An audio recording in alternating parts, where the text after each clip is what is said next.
Les entreprises, grâce à l'évolution de leur organisation au début du XXe siècle, ont accru rapidement leur production. Cette augmentation s'est heurtée à un marché limité. Ces limites reposaient sur des critères suivants: l'éloignement des clients, les difficultés de livraison, l'absence d'information du client, des réseaux de distribution à peine émergents, etc. L'évolution des technologies et l'émergence du marketing ont apporté une solution à cette situation dans les années 1920-1930. Alfred Chandler souligne le fait que la croissance de l'économie repose sur l'innovation technique en matière d'énergie et de transport.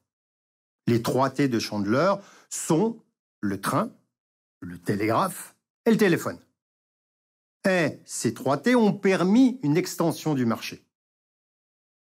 Grâce à ces innovations, les produits peuvent être vendus sur de plus grandes distances, les commandes passées de manière plus simple, etc.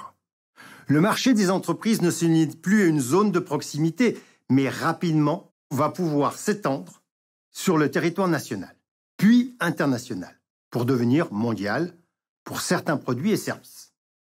À ces innovations techniques est venue se greffer l'émergence du marketing, permettant d'analyser les besoins et attentes des clients et d'évaluer leur comportement d'achat. Le marketing donne une dimension nouvelle à la communication qui est allée dans les foyers, à travers la presse, puis la télévision, et aujourd'hui sur tous les supports numériques, pour promouvoir des produits et services des entreprises selon leur type de stratégie marketing et commerciale. Le développement du marketing repose sur l'évolution des sciences, d'abord statistiques et mathématiques, puis sociales, sociologie, psychologie. Cette évolution liée à celle des technologies a permis le développement d'un mouvement de désintermédiation. Dans les années 30 à 40, en supprimant des armées de commerciaux, un intermédiaire de moins et des coûts commerciaux minimisés, faisant du porte-à-porte pour vendre leurs produits. Aujourd'hui, en supprimant le détaillant de proximité par la mise en ligne de produits commandés de son canapé et reçus sur son canapé.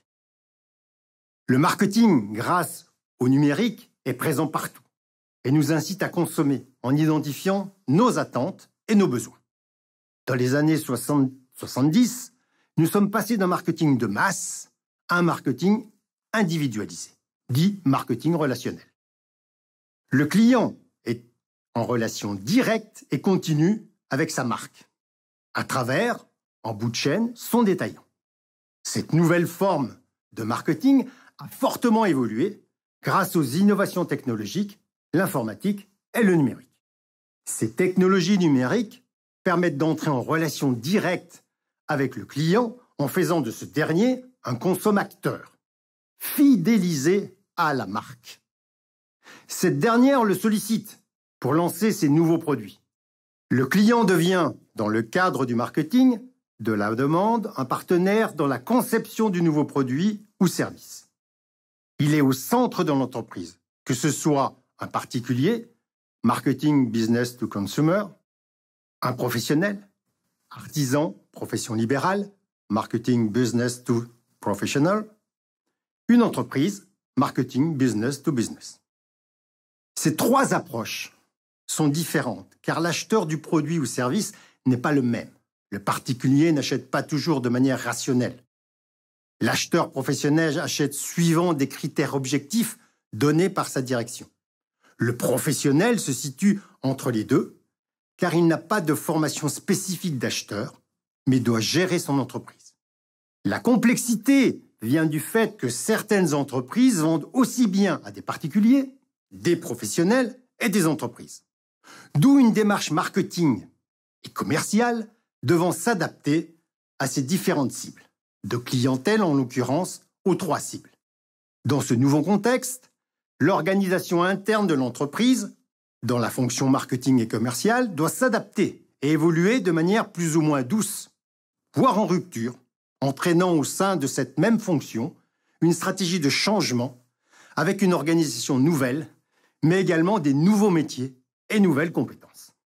L'entreprise met en place une stratégie marketing multicanal, puis souvent cross-canal, pour terminer par de l'omnicanal, où vont se développer des canaux traditionnels de commercialisation avec des canaux nouveaux, liés au numérique, avec des acteurs plus nombreux et où les modes et codes de communication sont différents. Et où le second, le numérique, va nécessiter la restructuration du premier, le traditionnel. Cette évolution permet de donner une plus forte cohérence entre le marketing se développant sur les canaux traditionnels et sur celui se développant sur les canaux numériques.